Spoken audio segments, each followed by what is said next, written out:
Flash flooding a concern this evening across parts of southern Kentucky, and I'm tracking an additional flash flood threat across the entire area for Thursday. Police think wet roads may have caused a deadly crash in Clark County today. What we've learned about the man who died. Scott County Sheriff has an alert tonight about an unusual scam, how he says some people are being tricked. Tracking, alerting, protecting. WKYT News starts now with First Alert Weather. Good evening to you. We just can't catch a break from the storms. It is a WKYT First Alert Severe Weather Day. Tonight we have been tracking flash flooding in parts of southern Kentucky. Janet sent this eyewitness picture showing a car stranded in high water along US 27 in Somerset.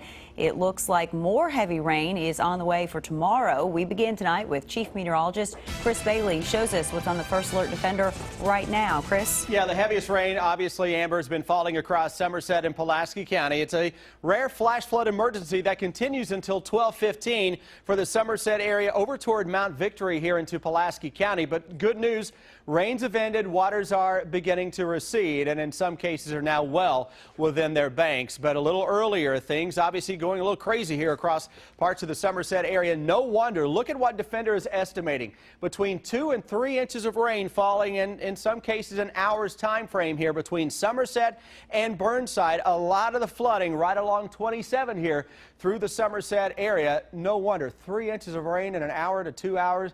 That's going to cause some issues. Pulaski County also a little earlier in the day hit by an EF0 tornado that touched down around the community of Nancy right around 4 o'clock today. I went back with Defender and looked at the radar from 4 o'clock today. There was nothing impressive about radar signatures. This was a very weak tornado.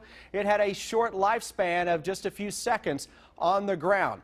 Back to where we are now. Flooding is a concern into parts of Jackson County and northern sections of Clay County. Flash flood warning is out for those folks until a little after 1 a.m., though this band of rain beginning to calm down. Look what Defender is tracking to the northwest of us. Showers, thunderstorms are gearing up from northwest to southeast, and all of that extends back into parts of Missouri. We're going to follow the old rain train with an area of low pressure right on in central and eastern Kentucky.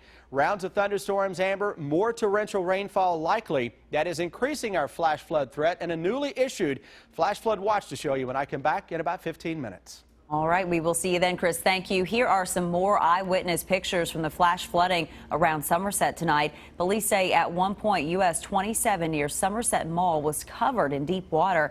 At least one car got stuck. The water has since gone down in that area. Parking lots at nearby businesses also flooded. Police also reported flooding on Slate Branch Road, Ogden Street, and East Mount Vernon Street, among other areas. At last check, no injuries had been reported from flooding in Pulaski County. And take a look at this eyewitness video shot by 1st District Constable Danny Weddle of Pulaski County. He says this was near the Nancy community this afternoon. And as Chris mentioned, the National Weather Service has confirmed an EF0 tornado did touch down briefly in Nancy this afternoon. They say it damaged a barn and downed several trees. Again, no injuries were reported. And if you have eyewitness pictures or videos of the storm, send them to us. Just look for the eyewitness section of WKYT.com or post them to our Facebook page. Investigators think the rain may have been a factor in a deadly crash in Clark County this afternoon. It happened on US 60 just west of Winchester. Police say a car and a truck collided, killing the driver of the truck. And investigators say the victim was on his way home after the first day of his new job. Sam Smith has our top story now at 11. US 60 between Lexington and Winchester was shut down for more than 2 hours Wednesday evening as crews worked to investigate and clean up this deadly wreck. There was a witness that stated that the truck lost control for some reason and came across and hit the white Toyota head-on. The driver of the truck was pronounced dead at the scene. He's been identified as 48-year-old James Church. The Clark County coroner tells us Church is from Dayton, Ohio. He says Church just moved here and was on his way home after his first day at work before the wreck. Police say weather may have played a role in this crash. Obviously when it's raining and storming, that your stopping distance is not the same. It takes you longer to stop because the wheels will slide on the wet pavement. So slowing down is very important, especially when it rains and there's a lot of water on the roadway. The driver of the white car was rushed to the hospital. That driver's condition and injuries have not been released. Police say there was one person in each vehicle. We'll determine, exactly what happened based on the evidence on the roadway. In Clark County, Sam Smith, WKYT. Investigators tell us they don't know yet if speed was a factor in that crash.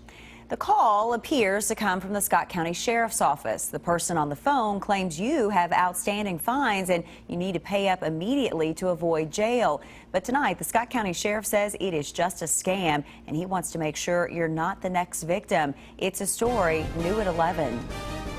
It could happen to any of us. The phone rings and you answer it. What they're telling our victims is that they're calling to collect unpaid fines or tickets that they've had in the past, and that they are willing to accept a credit card over the phone. In just the last week, the Scott County Sheriff's Office has investigated 3 attempts where scammers call and identify themselves as Scott, Franklin, and Associates. What's more concerning, the number shows up on caller ID as the number to the actual sheriff's office. Some of these individuals have identified themselves as some of our deputies' names that are on our staff here.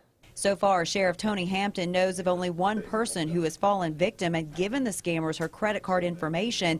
He says it's concerning. This is going on in his community. We've done some research and found that this has happened in other counties across the state. Bottom line, Sheriff Hampton says be leery of any strange number, and if you receive a call, know this. We do not ask for money over the phone. We do not accept fines over the phone.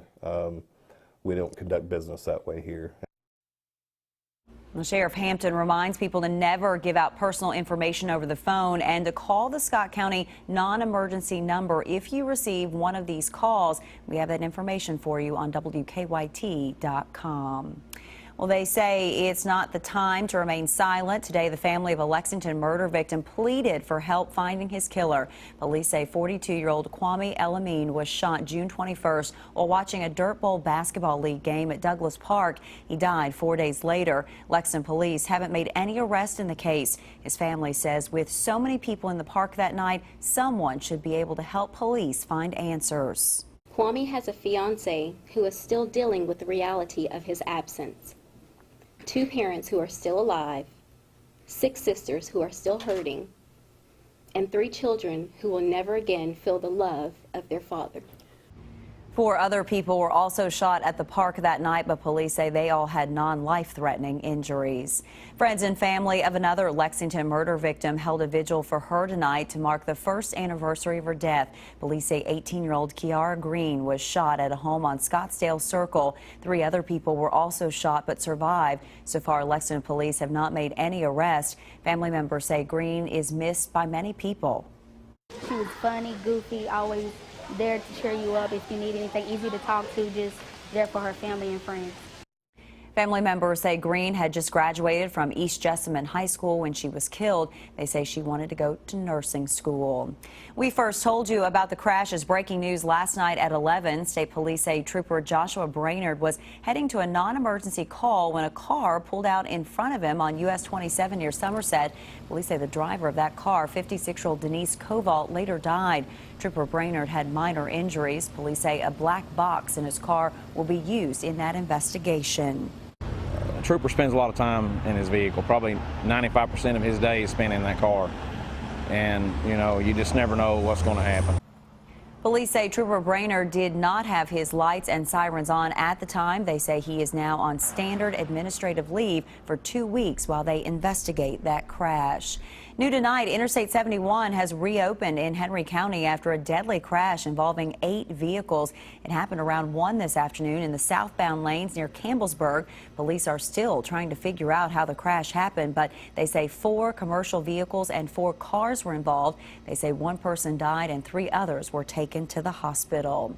Some frightening moments at a Casey County auto repair shop today when a car crashed into the building. State police say 33-year-old Rebecca Joins lost control of her car on Highway 70, ran off the road and hit the shop. She was taken to the hospital with non-life-threatening injuries.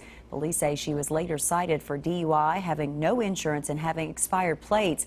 No one in the building was injured. Tonight, emergency crews are warning swimmers along the North Carolina coast about another shark attack. They say a 68-year-old man was attacked this afternoon while swimming in waist-deep water on Ocracoke Island. Rescuers say he had serious injuries to his rib cage, lower leg, hip, and both hands. He's now at the hospital. This is the 7th shark attack on the North Carolina coast this year. That is the most ever recorded in a single year in North Carolina.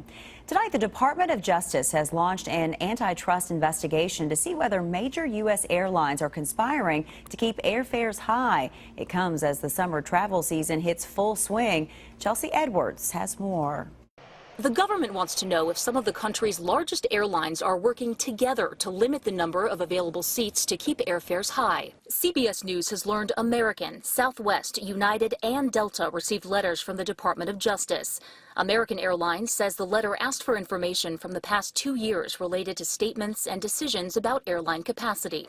Government figures show the average domestic airfare rose 13% between 2009 and 2014. Industry analyst Josh Marks says it's unlikely that airlines are conspiring. Technology today is so pervasive that airlines can watch what their competitors are doing in real time and make decisions almost instantly that change their level of capacity based on what somebody else is doing. American, Southwest, Delta, and United now control more than 80% of seats for domestic travel, thanks to a series of mergers that started in 2008. Chelsea Edwards, CBS News, Burbank, California. Several smaller airlines, including JetBlue and Frontier, say they did not receive letters from the Department of Justice. Well, caught on surveillance video, 5 people breaking into a Lexington clothing store. It happened early this morning at Life's Journey on North Forbes Road. One of the owners says the burglars broke open the back door and then rummaged through the store. He says they took off with some clothing. The owners say this isn't the first time the store has been broken into. You got to keep going. You know, you can't, regardless how the devil's trying to get you, trying to bring you down, you just got to keep fighting and keep pushing, and nothing can stop you except yourself. The owners say they're keeping their merchandise out of the store until it's secured. Police have not made any arrests for the burglary. The controversy over the Confederate flag has caused TV Land to pull the Dukes of Hazzard from its TV schedule. The general lead, driven by Luke and Bo Duke on the show, has a Confederate flag on the top of it. Last week, Warner Brothers, which produced the series, stopped production of toy replicas of the car. TV Land wouldn't comment on its decision to pull the show.